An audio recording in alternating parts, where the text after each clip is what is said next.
and good day. My name is Jürgen Steinmetz from eTurboNews, and this is a breaking news update. For more news updates and shows, please go to youtube.com/travel news group. youtube.com/travel news group. Here's our update.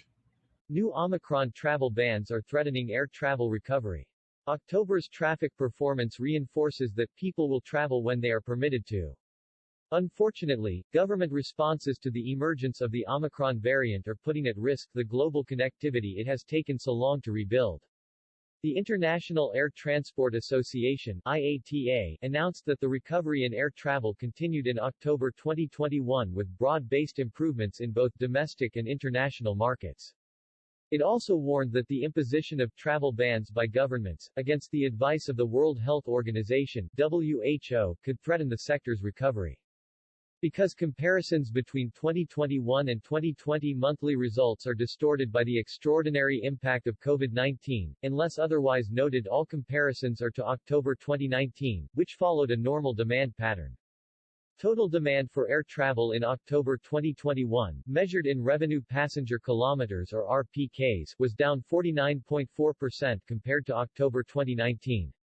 This was improved over the 53.3% fall recorded in September 2021, compared to 2 years earlier.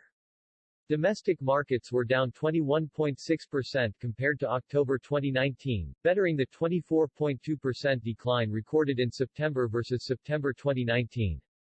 International passenger demand in October was 65.5% below October 2019, compared to a 69.0% decline for September versus the 2019 period, with all regions showing improvement. October's traffic performance reinforces that people will travel when they are permitted to.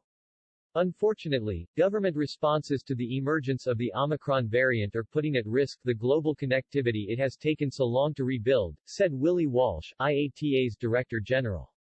International passenger markets. European carriers' October international traffic declined 50.6% versus October 2019, much improved over the 56.5% drop in September compared to September 2019. Capacity dropped 41.3% and load factor fell 13.7 percentage points to 72.5%.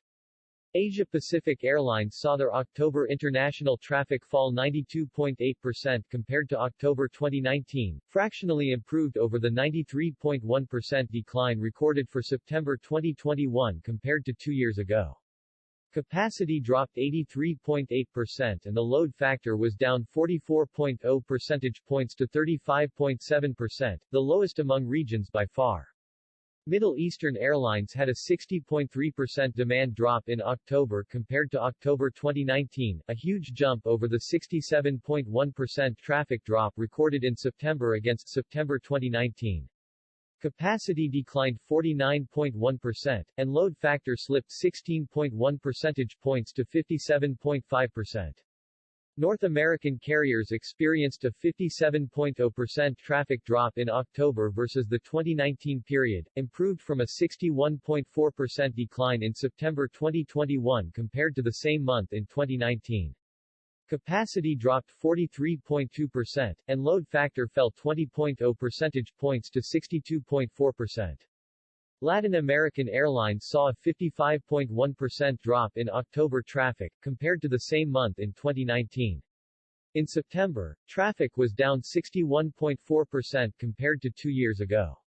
October capacity fell 52.5% and load factor dropped 4.3 percentage points to 76.9%, which was the highest load factor among the regions for the 13th consecutive month.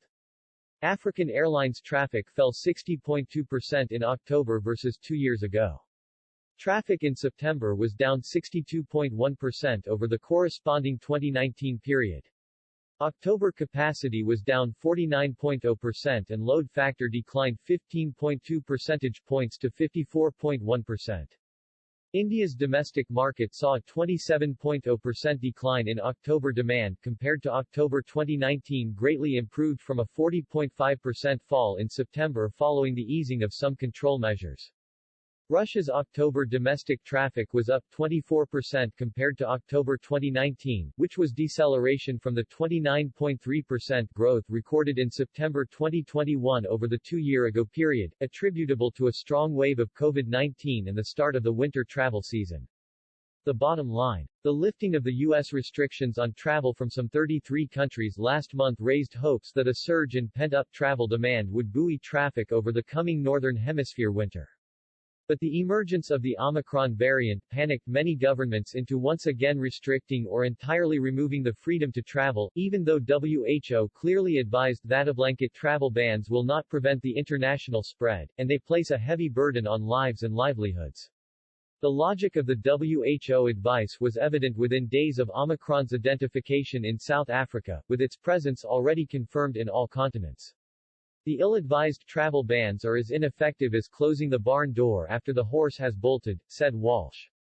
Last month, IATA released a blueprint to help guide governments in safely reopening their borders with data-driven decision-making.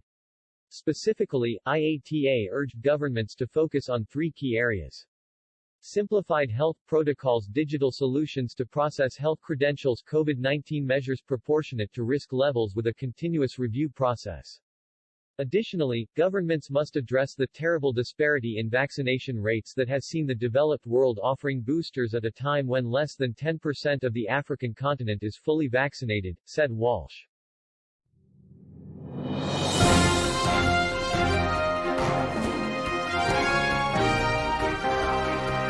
Thank you for listening to our news update. There's more on youtube.com/travel news group, or you can read us, of course, in going to our news portal at eTurboNews.com or travelnews.online.